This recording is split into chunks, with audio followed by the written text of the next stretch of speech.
성경은 오늘 본문에서 8번째 계명으로 아주 분명하게 도둑질하지 말라 명령하셨습니다. 구약학자인 존 더햄이라는 박사님은 이 본문을 주석하면서 도둑질은 살인과 간음과 같이 중대한 범죄에 해당된다 설명을 했습니다. 저는 여기에 동의를 합니다. 살인은요, 생명을 훔치는 것이고, 간음은 육체를 훔치고 상대방의 인격을 해치고 또 그러면서 가정을 훔치는 거예요.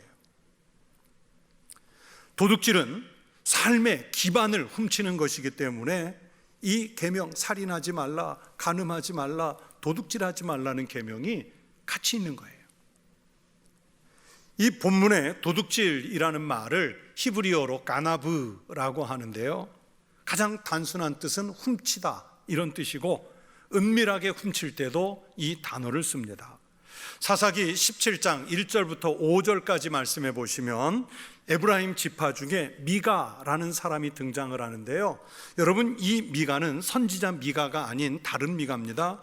이 사람이, 미가가 자기 어머니의 은 1,100을 은밀하게 훔쳤다가 어머니가 당황해하니까, 조급해하니까 나중에 자수해서 어머니께 돌려줍니다. 이때 미가가 어머니의 은 1,100 훔치는 것을 가나브, 은밀하게 훔쳤다, 그렇게 설명을 하는 거예요. 또 가족의 신뢰를 이용해서 훔칠 때도 이 말을 씁니다. 창세기 31장 19절 이하의 말씀해 보시면 야곱이요, 자기 장인이면서 자기 외삼촌인 라반의 집을 떠나려고 할 때 야곱의 아내, 야곱이 가장 사랑하는 아내 라헬이 자기 아버지 라반이 그렇게 소중하게 여기는 드라빔이라는 것을 훔칩니다. 그때 라반이 양털을 깎으러 갔으므로 라헬은 그의 아버지 드라빔을 도둑질하고, 설마 내가 그렇게 아끼는 것을 딸이 훔쳐갔을까? 딸은 아닐 거야. 사위놈이 훔쳐갔으면 같지 딸은 아닐 거야. 그 신뢰를 이용해서 아버지의 것을 딸이 훔쳤어요. 이때 가나브라는 말을 써요. 그래서 존 더햄 박사는 이 단어를 비밀스럽게 혹은 이중성을 통하여 어떤 무엇을 훔치는 모든 행위가 가나브, 도둑질이라 그랬어요. 오늘 계명은 가나브, 그것을 하지 말라는 말씀입니다. 또 다른 구약학자인 테렌스 프레다임이라는 박사님은 이스라엘 사람들에게 재물이라고 하는 것은, 여러분, 성경에 보면 땅이 됐든지 가정이 됐든지 돈이 됐든지 그걸 하나님의 기업이라고 쓰죠. 하나님이 기업을 주셨다 그러잖아요. 그래서 이것을 소유한 사람이 자아와 인격의 연장선상에 있다고 보는 거예요. 그래서 무엇인가를 훔치는 행위는 단순히 소유하는 사람의 재산에만 손상을 주는 것이 아니라 그 소유자의 인격, 하나님이 만들어주신 인격과 삶을 손상시키는 행동이라 그렇게 보는 거예요. 여러분, 실제적으로 생각해 보세요. 만약에 어떤 사람이 강도를 당했습니다, 도둑질을 당했습니다. 그냥 돈이나 물건을 빼앗긴 것만이 아니라 인격이나 감정이 무너지는 아픔을 겪습니다. 어쩌면 돈을 잃어버린 상처는 잊어버릴 수가 있는데 인격이 무너진 상처는 더 오래 가요. 그래서 프레다임 박사는 이 단어는 의심할 여지 없이 모든 종류, 돈만이 아니라 살면서 만나는 모든 종류의 훔치는 행위가 포함된다, 그렇게 설명했어요. 그래서 하나님은 도둑질한 사람이 붙잡혀서 변상을 해야 하거나 또는 죄를 돌이켜 피해자에게 갚아야 한다면 반드시 도둑질한 이전의 형태로 회복시키는 것은 물론이고 더 나아가 과도하다 싶을 정도로 손해배상을 해주라고 말씀합니다. 출애굽기 22장 1절을 보세요. 사람이 소나 양을 도둑질하여 잡거나 팔면 그는 소 한 마리에 어떻게 갚으라고요? 소 5마리로 갚고 양 한 마리에 양 4마리로 갚을지니라. 또 이런 경우도 있습니다. 내가 이웃집에 돈이나 재산이 될 만한 것을 잠시 맡겨놓았는데 그 집에 도둑이 들어서 맡긴 것을 잃어버릴 수도 있어요. 그럴 때 도둑이 잡히면 도둑은 배로 배상하라고 말씀합니다. 출애굽기 22장 7절입니다. 사람이 돈이나 물품을 이웃에게 맡겨 지키게 하였다가 그 이웃집에서 도둑을 맞았는데 그 도둑이 잡히면 갑절로 배상할 것이요. 그러나 도둑이 안 잡힐 수도 있잖아요. 그랬을 때 도둑이 잡히지 않으면 그 돈이나 재산을 맡았던 사람은 자기가 거기에 손대지 않았다는 것을 자기가 증명해야 돼요. 그런데 수사를 해서 맡았던 사람이 도둑과 공범이라면 도둑과 마찬가지로 갑절을 갚으라고 그랬어요. 성경은 장사하는 사람이 저울추를 속이는 것도 도둑질이라고 그러고요, 곡식을 팔 때 되를 속여서 파는 것도 도둑질이라고 그랬어요. 그러면서 이런 일들, 그러니까 저울추를 속이고 되를 속이는 이 사람들에게 이런 일들을 행하는 모든 자, 악을 행하는 모든 자는 내 하나님 여호와께 가증하니라. 그러니까 도둑질은 가증한 거예요. 아주 분명하게 성경이 말씀했습니다. 십계명에 대해 계속 말씀을 드리면서 네 번째, 안식일을 기억하여 거룩하게 지키라 하는 말씀을 드릴 때 엿새 동안 힘을 써서 일을 해야 한다는 하나님의 말씀을 전했습니다. 만약에 열심히 일하지 않고 일한 대가가, 일을 하지 않은 대가로 불로소득을 얻으려고 한다면 그 사람이 바로 땀을 흘리지 않고 소득을 취하려는 불한당이라고 말씀드렸잖아요. 불한당이 도둑질하는 사람들이에요. 그래서 도둑질은 하나님이 인간에게 부여한 노동과 일의 존엄성을 손상시키는 행위입니다. 하나님은 우리 인간에게 열심히 일할 일거리를 주심으로써 우리 인간을 존귀하게 하셨습니다. 하나님이 주신 이 존귀한 일을 최선을 다해 감당해서 노동의 열매를 거둘 때 자기 자신이 보람 있는 것은 물론이고 인간의 삶에도 의도하신 하나님의 창조 질서를 지켜서 사는 것입니다. 그런데 이것을 건너뛰어서 도둑질한다면 바로 하나님의 창조 질서를 거부하는 행동이 되는 거예요. 그래서 도둑질을 하면 도둑질한 자신은 물론이고 도둑질을 당한 피해자의 인간성이 다 손상을 입게 되는 것입니다. 그리고 그 행위가 어떤 공동체를 대상으로 했을 때는 공동체가 신앙적인 면에서, 인격적인 면에서 손상을 입는 것이기 때문에 성경은 여러 곳에서 도둑질하지 말라고 말씀하세요. 그래서 어떤 종류의 도둑질이 있어서도 안 되고, 특히 우리는 그리스도인으로서, 하나님의 백성으로서 늘 마음을 깨워서 경계를 해야 합니다. 여러분은 어떻습니까? 그리스도인으로서 부끄럽지 않게 남의 것을 도둑질하는 것을 하지 않고 살고 있습니까? 목사님, 절대 안 합니다. 도둑질 안 합니다. 물론 표면적으로는 그럴 수 있는데 우리는 나도 모르는 사이에 도둑질하면서 쓰고 있는 경우들이 있어요. 도둑질하는지조차 모르는 사이에 아차 하는 순간에 자신도 모르게 훔치는 행위를 할 수가 있다는 말입니다. 또 어느 때는 의도적으로 하는 경우도 있어요. 참 다양한 경우들이 있습니다. 남의 물건을 쉽게, 또 남의 돈을 쉽게 빌려 쓰고 안 갚는 경우들처럼 무감각하게 타인에게 손실을 주는 사람들이 있어요. 또 어떤 분은 관습에 의해서 또는 비양심적으로 회사나 공동체의 물건을 자기 것처럼 쓰는 사람들이 있어요. 회사나 모임 또는 교회가 갖고 있는 그런 물건을 집에 가져가서 아주 편하게 내 것처럼, 우리 집 것처럼 쓰는 분들이 있어요. 그러면 안 됩니다. 또 시간을 훔쳐 쓰는 사람들이 있습니다. 직장에서, 회사에서 직원으로 일을 할 때 근무 시간 동안 최선을 다해서 일을 해야 합니다.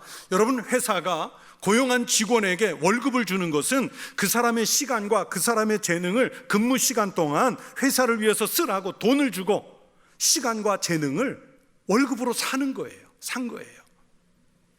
그런데 그 시간에 컴퓨터 앞에 앉아가지고 게임을 한다든지 주식 투자를 한다든지 아니면 회사의 허락도 없이 자기의 사적인 업무를 보기 위해서 쉽게 외출을 한다든지, 그것은 회사의 시간을 훔쳐 쓰는 거예요.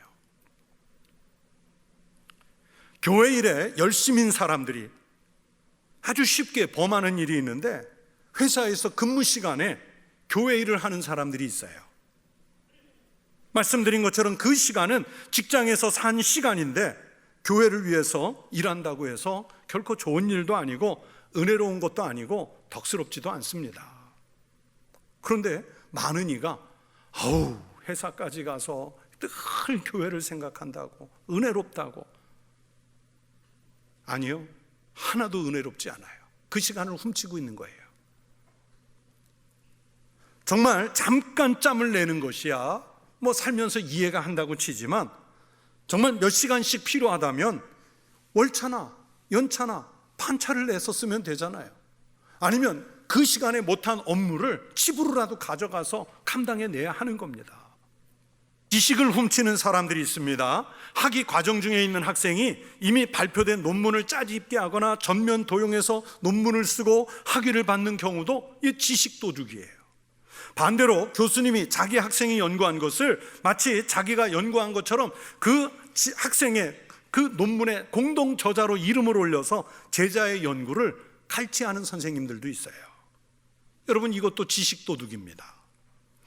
연구실에서 피와 땀을 쏟아가면서 연구한 연구원들, 학자들의 연구 결과들이 있는데 중간에 그것을 가로채서 먼저 발표해버리거나 먼저 상품화하는 이들이 있어요. 도둑질입니다.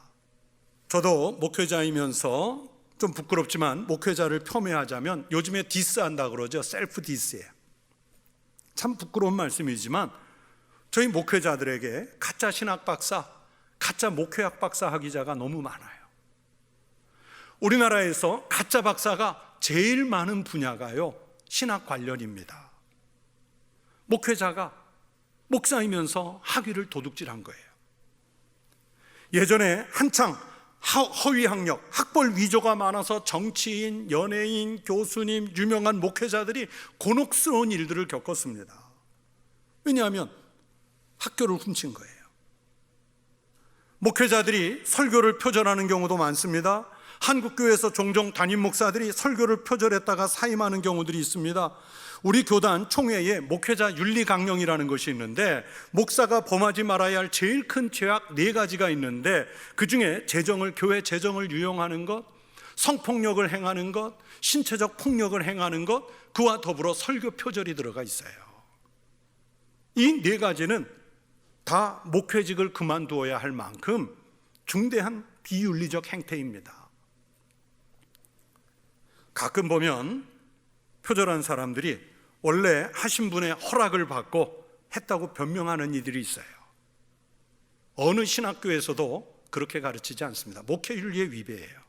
예를 들겠습니다. 한 어린아이가 있는데 엄마와 아주 친한 친구분이 하는 맛있는 핫도그 집에 들렀더니 엄마 친구분이 얘야, 너 먹고 싶을 때는 우리 집에 와라 그래요.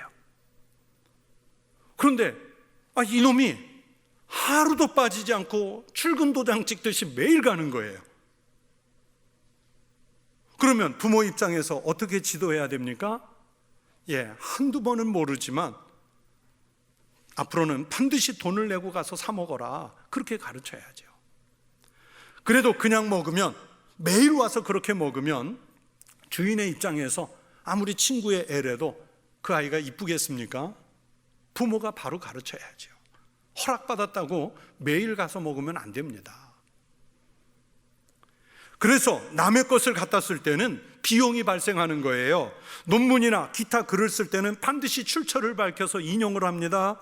또 필요하면 지적재산권을 보호해줘야 되고 그것을 활용하려면 필요한 비용을 주고서 사서 활용을 합니다. 그렇게 하지 않으면 훔치는 거예요. 교회들이요, 부지불식간에 훔쳐서 쓰는 게 많아요. 예를 들면 찬양대 악보집을 돈을 주고 정당하게 지불해서 쓰는 것이 아니라 그것을 복사해가지고 책을 편집해서 쓰는 것은 도용입니다. 걸리면 벌금이 커요. 또 교회를 경영하는 프로그램, 소프트웨어 프로그램을 무단으로 복제해서 쓰는 것도요, 이거는 도둑질이에요. 도용입니다. 여러분, 도용한 폰트를 가지고 여기에 화면에 띄워놓고서 아무리 할렐루야 할렐루야 찬송을 은혜롭게 불러도요, 훔친 거 갖다 놓고 부르는데 무슨 은혜가 되겠습니까? 우리 여기 자막에 뜨는 글씨 하나, 폰트라고 그러죠. 무료로 쓸 수 있는 것은 무료로 쓰지만 교회는 다 비용을 지불하고 쓰는 거예요. 아무 글자나 쓰는 거 아니에요. 이 지적 소유권을 지키는 거예요. 그래서 제가 신학생들에게 10년 넘게 강의를 하면서 제일 많이 강조했던 게 책을 읽고 서평을 쓸 때, 숙제를 할 때, 리포트를 쓸 때 절대로 표절하지 말아라. 그렇게 하다가 나중에 설교 표절하게 된다. 늘 그걸 가르쳤어요. 우리 교회에서 저와 함께 동역하는 우리 부목사님들에게도 제가 늘 제일 많이 강조하는 게 몇 가지가 있어요. 첫째, 우리는 교회 사례를 받고 예수 믿으니까 예수 제대로 믿자. 예수 잘 믿자. 두 번째, 여자 성도들 신체 접촉할 때 절대 오해되지 않게 주의해라. 세 번째, 나하고 목회하는 동안 설교 표절하지 마라. 얼마나 강조하는데요. 여러분, 교회가 그렇게 하라고 도서비도 주고, 교회가 책상에 컴퓨터도 놔주고, 그렇게 하라고 사례비도 교회가 주는 거잖아요. 그런데 그렇게 연구하고 정성을 다해서 준비하지 않으면 자신의 땀과 기도, 연구가 담기지 않은 채 남이 해놓은 것 갖다 그냥 쓰면 이 8번째 계명을 범하는 거예요.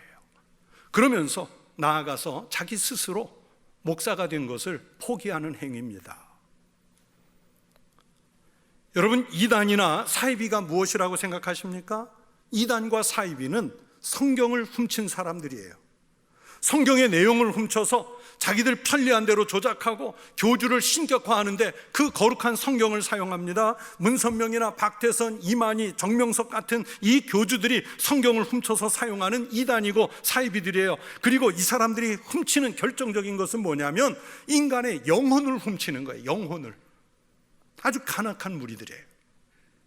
그래서 영혼을 훔치는 이단, 사이비 같은 성경 도둑들이 있으면 세상이 영적으로 혼탁해집니다. 여러분, 잠시 남의 것을 가져다 쓴다고 행복해지지 않습니다. 도둑질해서 갖다 쓰는 것이 더 불안하고 불편합니다. 심령이 마르는 고통을 줄 것입니다. 생각해 보십시오. 훔쳐온 돈으로 부자처럼 사는 게 과연 마음이 편하고 행복하겠습니까? 논문을 표절해서 학위를 받으면 그 학위를 당당하게 내놓고 행복하겠습니까? 컨닝을 해서 성적 올린 것이 과연 자랑스럽겠습니까? 아니면 도둑질한 설교가 교인들은 모르겠지만 강단에 선 자신은 은혜롭겠습니까? 훔친 것으로 내가 유명해지면 우쭐할 수 있겠습니까? 아닙니다. 언젠가 그것 때문에 평생 고통을 당할 거예요. 여러분, 아담과 하와가 무슨 죄를 지었습니까? 하나님의 것을 도둑질했다가 에덴 동산에서 쫓겨났습니다. 삭개오가 어떻게 부자가 되었습니까? 스스로 남의 것을 토색했다고 그러죠. 즉 강도질이나 또는 속여서 빼앗은 것입니다. 그래서 예수님을 만난 후에 삭개오가 철저하게 회개하고 자기는 남의 것을 도둑질한 것을 4배를 갚겠다고 그러잖아요. 사람이 도둑질하는 것은 만족이 없기 때문입니다.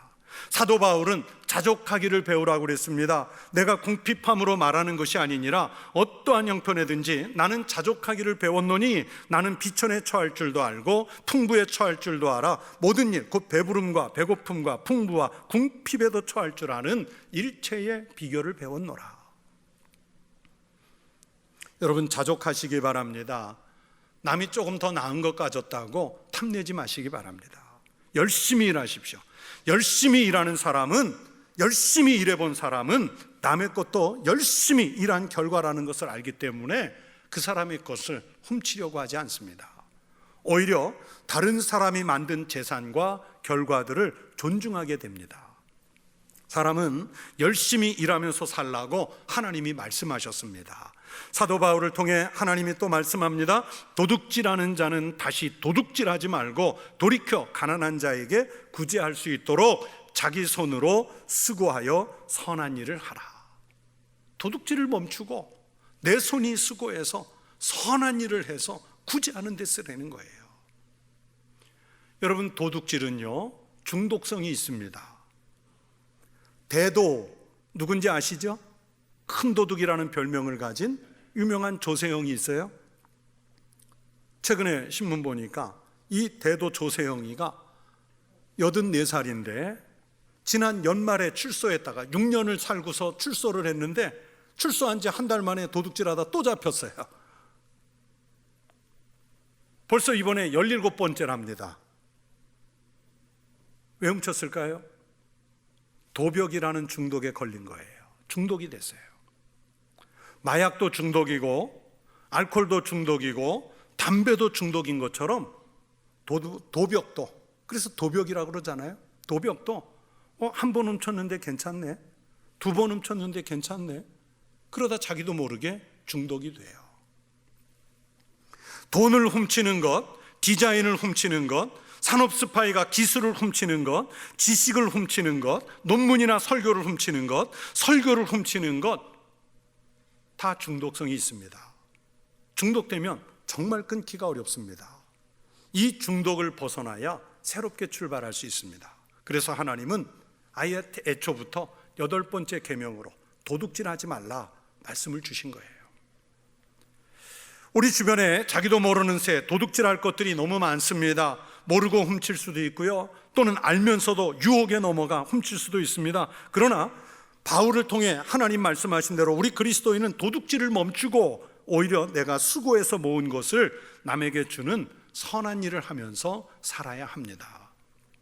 세상이 정직하게 돌아갈 수 있도록 여러분의 삶의 자리에서 최선을 다해 일하시고, 하나님이 우리에게 주신 여분의 것이 있으면 하나님 영광을 위해, 또 이웃의 유익을 위해 후히 주고 베풀고 나누면서 살아갈 수 있는 믿음의 삶이 되시기를 주의 이름으로 축원합니다.